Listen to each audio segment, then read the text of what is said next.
Today, I want to go over 5 things to look for whenever you're trying to buy your first budget e-bike. And this video is brought to you by Fifth Wheel Electric Bikes. Now, Fifth Wheel is conveniently named for the perfect application for this style of bike, and that is taking these things to the campground. Popping one of these foldable bikes into the back of your car, your truck, or your camper is super easy whenever you fold these bikes down. Now, this fifth wheel is the T1FT, and the FT stands for fat tire. This comes with 20-inch, 4-inch wide tires that includes some metal fenders. Also, it does have some rear suspension and front suspension to make the ride extra comfortable.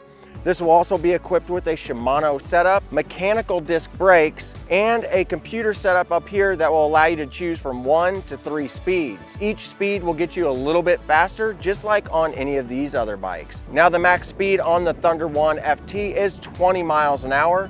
So this is considered a class 2 e-bike because it also has a throttle. Now, not only that, this does come with a 10 amp hour battery, which is perfect for just cruising around the campgrounds or around your local town. You should roughly get anywhere between 20 and 30 miles out of a battery of this size on this style of bike. So if you're interested in a foldable, affordable fat tire e-bike, definitely check out Fifth Wheel. I'll put some links down below, and thank you again, Fifth Wheel, for sponsoring this video. Now, over this last year, I have been fortunate enough to test ride and ride multiple styles of e-bikes, including fat tire e-bikes, foldable e-bikes, commuter e-bikes, and also mountain bike style e-bikes. So what is the most important things to look for whenever you're buying a budget-friendly e-bike? The first thing you're going to want to think about is, what style of bike do you want? Are you going to be putting this into a smaller home or an apartment, or are you going to have plenty of room like inside of a garage? Well, definitely want to consider that, because you've got so many different designs to choose from, all the way from like what this fifth wheel is, where it's compact and foldable and is absolutely perfect for somebody who doesn't have a lot of room or wants to have as small a bike as possible to tote around with them. Where on the other hand, you've got the Blix bike back here, which is a very, very large bike, has 26-inch fat tires, and is extra long because of the extra battery on the back. Now, this style of bike would not be very easy to tote around. You couldn't fit it in an average car. So if you are going to be getting a bike like this and you do want to transport it, you're going to want to make sure that you look for the appropriate rack and or also have a truck. Then you've got bikes like the Vanpower over here. This one is a nice commuter style bike. It's got an easy step through design, and also it's about the average size of a typical bike. So if you do have a bike rack for your car or your truck, then this bike would definitely fit on it. You don't need to have a special bike rack like you would with a fat tire bike. And the other style of bike that you could consider is a moped style, like the Engwe M20 over here. These are becoming more and more popular thanks to companies like Super 73 and Ride One Up with their Rev 1. There's a lot of companies making these budget-friendly moped style e-bikes. So the design and size of the frame and the overall build of the bike is definitely one of the major things that you're going to want to consider. Now next, and some people may say that this is the most important thing of all of them, and that is battery and range size.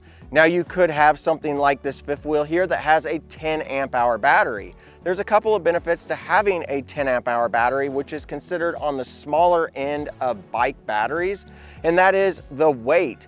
The smaller your battery, the lighter your bike is going to be in general. Now, you've got bikes like the Truxus over here. It's got a massive 20 amp hour battery. It's definitely very heavy, but it's also very powerful. And with that bigger battery, it can push heavier weights and also go further distances than, say, a 10 amp hour battery like what's in the fifth wheel here. Now, you will run into designs like the Engwe M20 and the Blix bike, where they come with 2 batteries. And what those companies typically have done is they usually take 2 smaller batteries and then they attach them to the bike.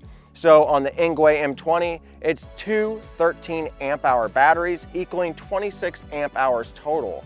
And so battery and weight is going to make a difference on how far they would travel.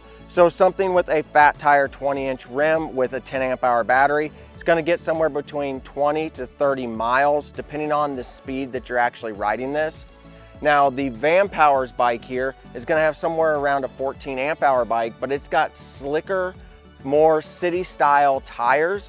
So you could probably get upwards of 45 miles out of it. You definitely want to take a look at your battery size and range, and just think about what type of riding you're going to be doing with your e-bike. Now the third thing you want to consider is overall power. Are you looking for something that's just going to get you around a campground or down the road and you don't need to go faster than 20 miles an hour?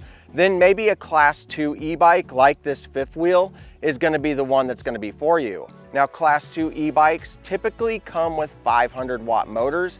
They generally don't ship them with 750 watt motors because there's just not a need to have that much power to get up to 20 miles an hour on any of these bikes.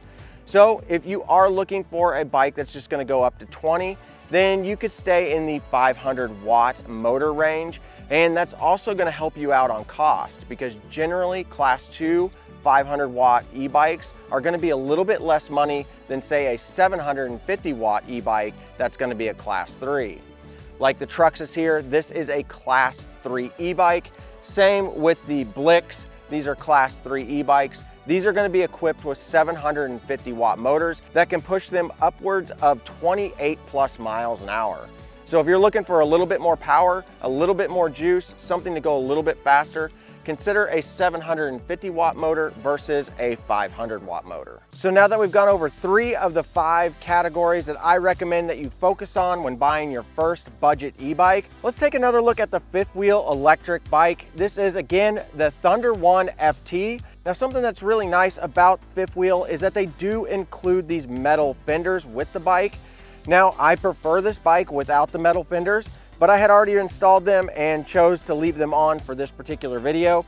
But if it were me and I was just going to be riding this around, I would definitely take them off. It just makes the bike look a little bit more beefy and aggressive without the fenders. The fenders definitely serve a purpose, and I'm super happy that they actually supplied them, because not all manufacturers do that. Now with the 2 amp hour charger that this bike comes with, you should expect a full charge from completely empty in 4 to 5 hours, which is a lot quicker than say most of the other bikes that I have reviewed and some of the bikes that you've seen on here. I would say the average e-bike takes around 6 to 7 hours to fully charge their batteries, but with this lightweight 10 amp hour battery and a 2 amp charger, you're going to be looking at less than 5 hours overall. Now one thing that the T1FT has that some experienced e-bikers may not like, but beginners should definitely appreciate, is you cannot use the throttle without actually having the bike moving. So whenever you're just sitting there, you don't have to worry about the throttle accelerating this bike out, no matter whether you're in PAS 1, 2, or 3. You have to start pedaling this bike before you can actually use the throttle. But I definitely see, as a safety standpoint for a beginner rider of e-bikes, that is a nice feature to have. And of course, check the description down below for the link to purchase a fifth wheel bike. And if there are no current sales going on, don't worry, because there's gonna be a sale for you guys. If you use the coupon code RBM, you will get up to $200 off your purchase of either a T1FT or the Thunder 2. All right, let's go ahead and let's get back to our last 2 items in the top 5 things to look for whenever you buy your first budget e-bike. And the 4th thing that I would look for is definitely some of the accessories that come on the bike. Do you want something that's going to have fenders? Are you going to be riding this where you could possibly be going through puddles or maybe riding in rain? Because if you're going to be doing that type of riding, you're definitely going to want to make sure that the bike has the proper IPX certification. That's going to be a water resistant or waterproofing certification, and then also has some fenders built in, just like this fifth wheel. That way, whenever you are riding to work or wherever you're going to be going, you're not going to wind up with all of your clothes soaking wet by the time you get there. Now, the other thing to consider, a lot of these bikes come with rear racks, which is definitely a really nice add-on. If you don't have a rear rack installed from the manufacturer on these bikes, you're typically looking at another $50 to $80 for a rack that will work on your bike. Having a rear rack opens up a lot of possibilities with storage. Storage is definitely really important when it comes to these e-bikes, because if you're going to be carrying a spare tube, especially in fat tire e-bikes, those spare tubes are pretty big. And also any type of tools that you're going to be carrying along with you, so in case you do have mechanical problems out on the road, that you can fix it. where with the rear rack, you can carry multiple styles of bags, like the pannier bags that I have on the Aventon Level 2, or you can carry a big bag that will go on top of the rack that you can store all kinds of things, from cameras to cell phones to pretty much any type of tool that you would want to store. So definitely consider the accessories that come with these bikes, because the accessories do add up. If you start looking at brands that make you pay for the additional accessories, you could be looking at an $1,800 bike, and after all the accessories, it's gonna cost you well over $2,000 just to get the bike you want. And the last and fifth thing that I would look for when looking at a budget e-bike is the components that come on the bike. Now, you are buying a budget e-bike, so generally you're gonna get decent components, but sometimes you can really get away with some really nice stuff. Like for instance, on this fifth wheel, they did equip it with a Shimano 6-speed setup. So you know that that's a high quality setup because it is made by Shimano. Even though it is their entry-level setup, it's still gonna be a backed up brand. Instead of it being a no-name brand, you know that you can go into a bike shop and find parts for this, or find a mechanic that can actually work on this type of shifter. And the other thing that I would really consider looking at is the brakes, because a lot of these bikes will come with mechanical no-name disc brakes. And sometimes that's fine whenever you're looking at like a class 2 e-bike like this, where you're not going to be hitting really high speeds. But if you can get a hold of hydraulic disc brakes or name brand disc brakes like Shimano or Tektro, it's gonna make all the difference in the world when it comes to your stopping power. And also the ability of finding replacement pads is gonna be a lot easier if you're going with a name brand brake. All right, there's 5 simple things to look at first whenever you go to start looking for your budget e-bike. If you guys have any questions at all, or think that maybe there's something that's a little bit more important than what I actually hit on, leave it in the comments below. I would love to know your thoughts. And also, while you've been watching, if you guys have seen any of these bikes that strike your interest, definitely check the description down below. I usually have review videos on all these bikes, and I also have links so you guys can go purchase one of them. And if you have any questions on any of these bikes, definitely hit me up. All right, guys, thanks for watching, and we'll see you in the next one.